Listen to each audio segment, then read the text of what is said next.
이 시간 함께 나누실 하나님 말씀은 요엘서 2장 말씀입니다. 요엘 2장 1절에서 32절까지 말씀입니다. 제 성경으로 구약성서 1270페이지에 있습니다. 요엘 2장 1절에서 32절까지 말씀입니다.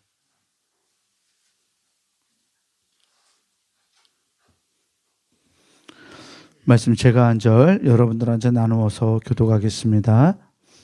시온에서 나팔을 불며 나의 거룩한 산에서 경고의 소리를 질러 이 땅 주민들로 다 떨게 할지니 이는 여호와의 날이 이르게 됨이니라.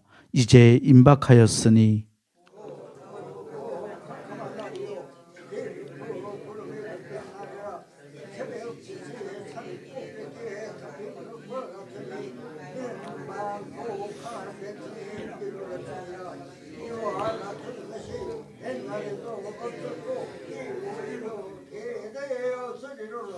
불이 그들의 앞을 사르며 불꽃이 그들의 뒤를 태우니 그들의 예전의 땅은 에덴 동산 같았으나 그들의 나중의 땅은 황폐한 들 같으니 그것을 피한 자가 없도다.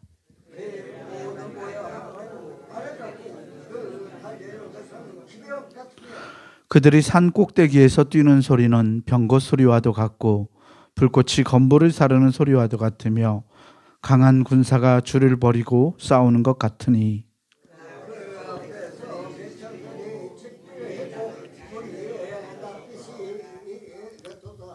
그들이 용사같이 달리며 무사같이 성을 기어오르며 각기 자기의 길로 나아가되 그 줄을 이탈하지 아니하며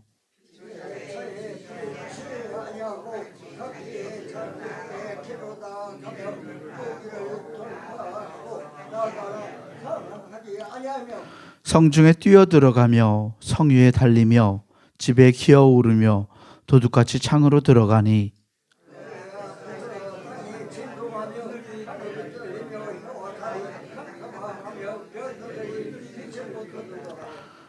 여호와께서 그의 군대 앞에서 소리를 지르시고 그의 진영은 심히 크고 그의 명령을 행하는 자는 강하니 여호와의 날이 크고 심히 두렵도다. 당할 자가 누구이랴.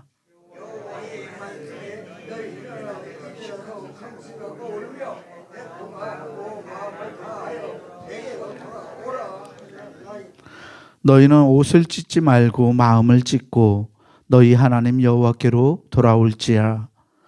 그는 은혜로우시며 자비로우시며 노하기를 더디하시며 인애가 크시사 뜻을 돌이켜 재앙을 내리지 아니하시나니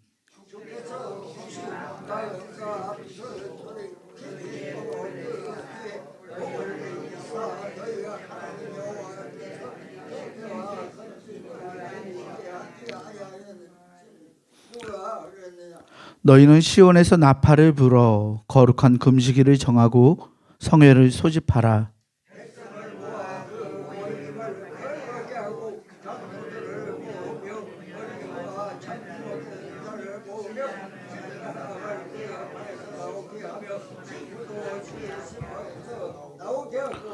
여호와를 섬기는 제사장들은 낭실과 제단 사이에서 울며 이르기를 여호와여 주의 백성을 불쌍히 여기소서. 주의 기업을 욕되게 하여 나라들로 그들을 관할하지 못하게 하옵소서. 어찌하여 이방인으로 그들의 하나님이 어디 있느냐 말하게 하겠나이까 할지어다.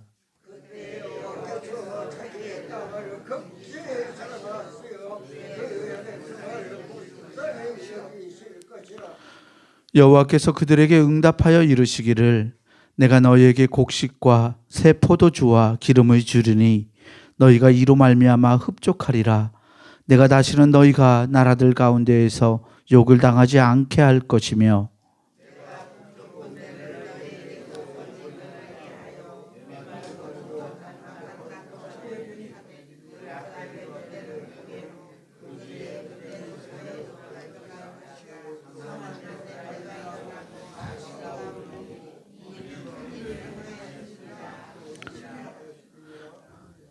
땅이여 두려워하지 말고 기뻐하며 즐거워할지어다. 여호와께서 큰 일을 행하셨음이로다.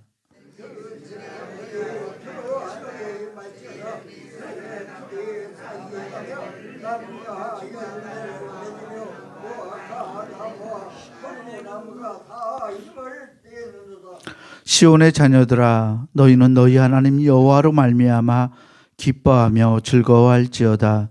그가 너희를 위하여 비를 내리시되 이른 비를 너희에게 적당하게 주시리니 이른 비와 늦은 비가 예전과 같을 것이라.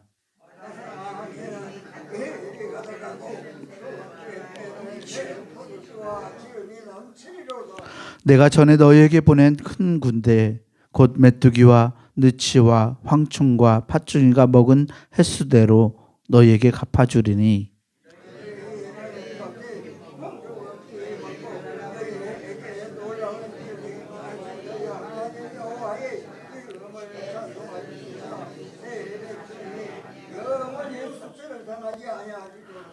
그런즉 내가 이스라엘 가운데에 있어 너희 하나님 여호와가 되고 다른 이가 없는 줄을 너희가 알 것이라. 내 백성이 영원히 수치를 당하지 아니하리로다.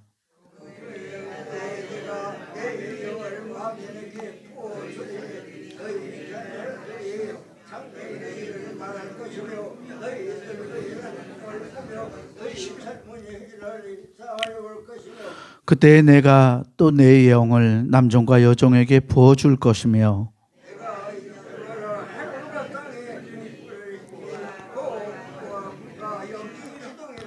여호와의 크고 두려운 날이 이르기 전에 해가 어두워지고 달이 핏빛같이 변하려니와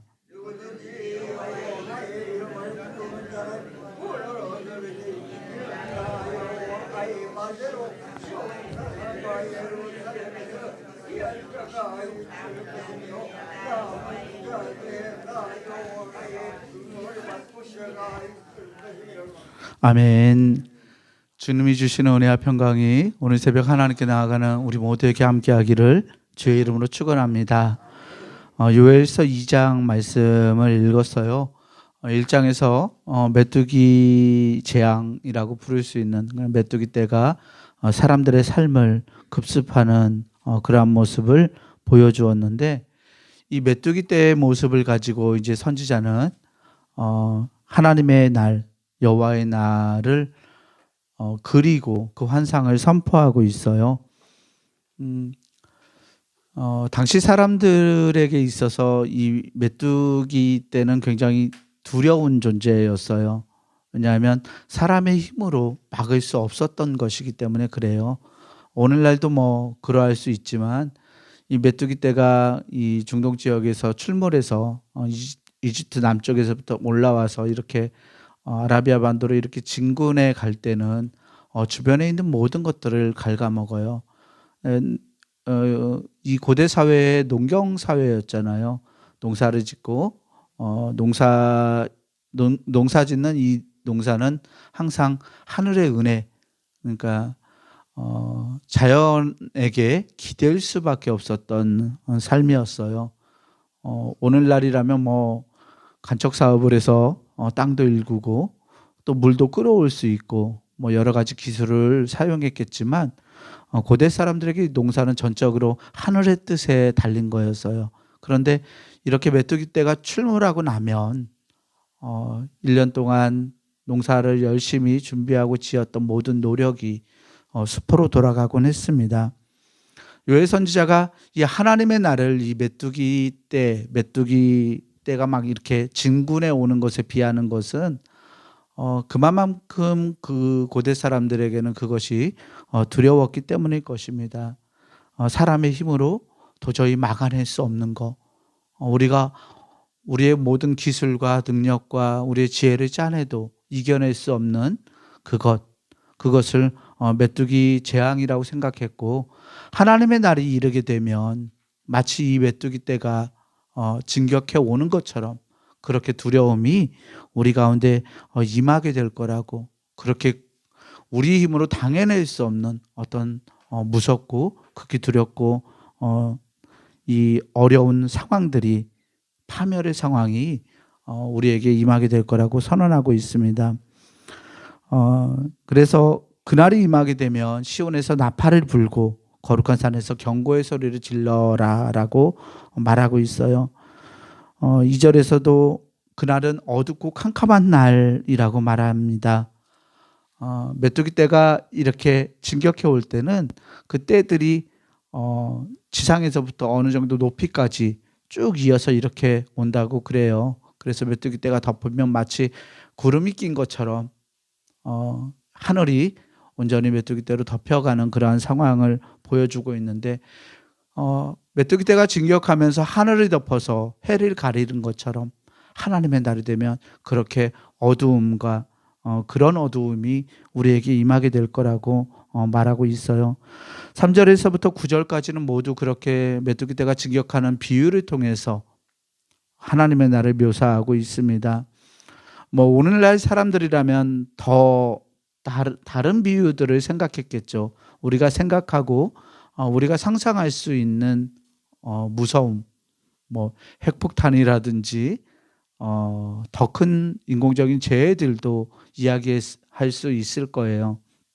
그런데 당시 사람들에게는 이 메뚜기 떼의 진격이 그렇게 커다랗고 엄청난 위협이었던 거예요. 그래서 하나님의 날은 그 메뚜기 떼가 진격해 오는 것처럼 우리의 힘으로 막을 수 없는, 우리가 감당할 수 없는, 그리고 우리의 지혜가 아무런 소용이 없는 그러한 거라고, 급격하게 언제 어떻게 우리에게 닥칠지 모르는 것이라고 선지자는 말하고 있습니다. 그래서 그날에는 땅이 진동하고 하늘이 떨고 해와 달이 캄캄하며 별들이 빛을 거둔다고. 그리고 11절에서 여호와께서 그의 군대 앞에서 소리를 지르신다. 그래서 그의 진영은 심히 크고 그의 명령을 행하는 자가 강해서 하나님의 날이 심히 두려운 거라고, 당할 자가 누가 있겠냐고 선지자는 환상을 통해서 백성들에게 선포합니다. 그러면서 하나님의 말씀을 따르고 이 백성들이 하나님을 향해서 마음을 돌이키기를 선지자는 바라고 있는데요. 12절 말씀을 보면 여호와의 말씀에 너희는 이제라도 금식하고 울며 애통하고 마음을 다하여 내게로 돌아오라 하셨나니. 아멘. 하나님께서 내게로 돌아오라라고 말씀하십니다. 이 돌아오라라는 말은 회개를 뜻하죠. 회개는 방향을 바꾸는 거예요. 내 맘대로 나의 의지로 살아오던 삶을 이제는 하나님을 향하여 돌이키는 것을 회개라고 말합니다. 선지자는 백성들에게 하나님의 말씀이, 하나님이 돌아오라고 말씀하신다고 선포합니다. 그러면서 어떠한 자세를 취할 것이냐라고 묻죠. 이렇게 돌아오라고 말합니다. 13절 말씀, 우리가 잘 아는 말씀인데, 너희는 옷을 찢지 말고 마음을 찢고 너희 하나님 여호와께로 돌아올지어다. 그는 은혜로우시며 자비로우시며 노하기를 더디하시며 인애가 크시사 뜻을 돌이켜 재앙을 내리지 아니하시나니. 아멘. 선지자는 옷을 찢지 말고 마음을 찢으라라고 말씀합니다. 옷을 찢는 것은 이스라엘 백성들에게는 회개를 나타내는 형식적인 표현이었어요. 그런데 형식적인 표현으로 회개를 드러내지 말고 우리 의지의 중심인 마음을 찢고 하나님께 돌아오라고, 마음을 찢는 회개가 필요하다라고 말씀합니다. 이스라엘 백성들이 마음을 찢고 하나님께 돌아올 때 하나님께서 14절 말씀처럼 마음과 뜻을 돌이키시고 복을 내리사 하나님에게 예배를 드리게 하지 아니하실는지 누가 알겠냐라고 선포하고 있습니다. 15절에서부터는 이제 하나님의 날에 백성들이 성회를 소집하고, 즉 함께 모여서 나와서 하나님께 예배하는 삶을 살아가라고, 그리고 하나님을 영화롭게 하라고 선포하고 있는데요. 15절 16절 말씀을 보면 나와야 하는 대상들이 모든 사람들이라는 것을 알 수 있어요. 백성들, 장로들, 어린이, 젖먹이들, 신랑과 신부까지 모두 다 나와서 하나님 앞에서 예배하고 회개하라고, 성회를 가지라고 말하고 있습니다. 특별히 17절 말씀을 묵상하는 가운데에서 우리의 마음, 저희 마음에 이렇게 하나님의 음성을 듣게 하는데요. 17절 말씀을 보면 여호와를 섬기는 제사장들은 낭실과 제단 사이에서 울며 이르기를 여호와여 주의 백성을 불쌍히 여기소서, 주의 기업을 욕되게 하여 나라들로 그들을 관할하지 못하게 하옵소서. 어찌하여 이방인으로 그들의 하나님이 어디 있느냐 말하게 하겠나이까 할지어다. 아멘. 하나님을 섬기는 제사장들이 이렇게 해야 한다고, 주의 백성을 불쌍히 여겨달라고 구해야 한다고 말하고 있습니다. 또 이방인들로 하여금 그들의 하나님이, 너의 하나님이 어디 있느냐라고 묻지 못하게 그렇게 하라고 이야기합니다. 여호와를 섬기는 제사장들은 오늘 우리들을 가리키고 있어요. 하나님은 우리를 왕같은 제사장으로 부르셨는데 이 제사장들이 서야 하는 위치가 낭실과 제단 사이예요. 이 말은 제사장의 뜰이라고 불리우는 곳인데요. 성전과 백성들이 머무는 성소 바깥 뜰, 그 사이에 서라라고 말하고 있어요. 즉 오늘 우리들에게 말하자면 우리 그리스도인들, 왕같은 제사장들인 우리들이 하나님의 전 예배하는 자리와 세상 가운데 서야 하는 사람들임을 말하고 있어요. 그 사이에 서서 하나님과 세상을 중재할 수 있는 하나님의 사람들이 되어야 한다고 말씀은 말하고 있는 것 같습니다. 하나님과 사람들 사이에서 하나님의 역사를 증거하고 이 세상을, 우리가 살아가는 삶을 하나님 불쌍히 여겨달라고 사이에서 중재하고 간구할 수 있는 우리가 되기를 소망합니다. 이방인들로 하여금, 아직 하나님을 모르는 사람들로 하여금 하나님이 어디 계시냐라고 이렇게 말하지 못하도록 우리의 삶을 통해서 하나님의 영광을 드러낼 수 있는 믿음의 사람들이 되기를 주의 이름으로 축복합니다. 이제 이렇게 회개하며 하나님을 예배하는 백성들에게 18절에서부터 마지막 절까지는 회개에 응하시는 하나님의 은혜로운 약속의 말씀이 선포됩니다. 하나님께서 다 회복시켜 주실 것이라고 말하고 있어요. 새 포도주와 곡식과 기름을 주시리라고, 즉 하나님의 은혜를 주시고 북쪽 군대를 멀리 떠나가도록, 그러니까 하나님의 사람들을 위협하고 있는 모든 상황들을 하나님께서 정리하실 것이라고 말씀하고 있어요. 땅은 두려워하지 말고 즐거워하라고, 들짐승들도 두려워하지 말고 나무들은 열매를 맺어가라고, 또 시온의 자녀들은 하나님으로 말미암아 기뻐하고 즐거워하라고 선포합니다. 왜냐하면 하나님께서 이른 비와 늦은 비를, 즉 은혜를 우리에게 허락하실 것이기 때문에 그렇습니다. 메뚜기로 인해서 얻은 피해도 하나님께서 갚아주실 거고, 풍족히 먹고 놀라운 일을 행하신 하나님을 찬송하라고 선지자는 선포합니다. 그리고 이것이 영원히 하나님의 백성들이 수치를 당하지 않게 하실 하나님의 은혜라고 선언하고 있습니다. 잘 아는 말씀인데 하나님의 영을 우리에게 부어주시고, 자녀들이 장래일을 말하고, 늙은이들은 꿈을 꾸고, 젊은이들은 이상을 보고, 또 남종과 여종에게, 하나님의 모든 만민들에게 성령을 부어주실 것이라고, 그래서 누구든지 하나님의 이름을 부르는 자는 구원을 받을 것이라고 선포하고 있습니다. 하나님의 이름을 붙들 수 있는 우리가 되기를 소망합니다.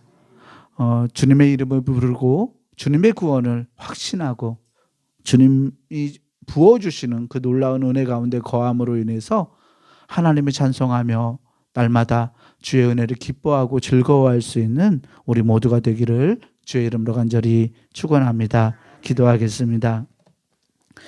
은혜로우신 하나님 감사합니다. 우리를 하나님의 자녀 삼아 주셔서 주님의 뜻을 이 땅 가운데 실현하며 살아갈 수 있도록 인도하시니 감사합니다.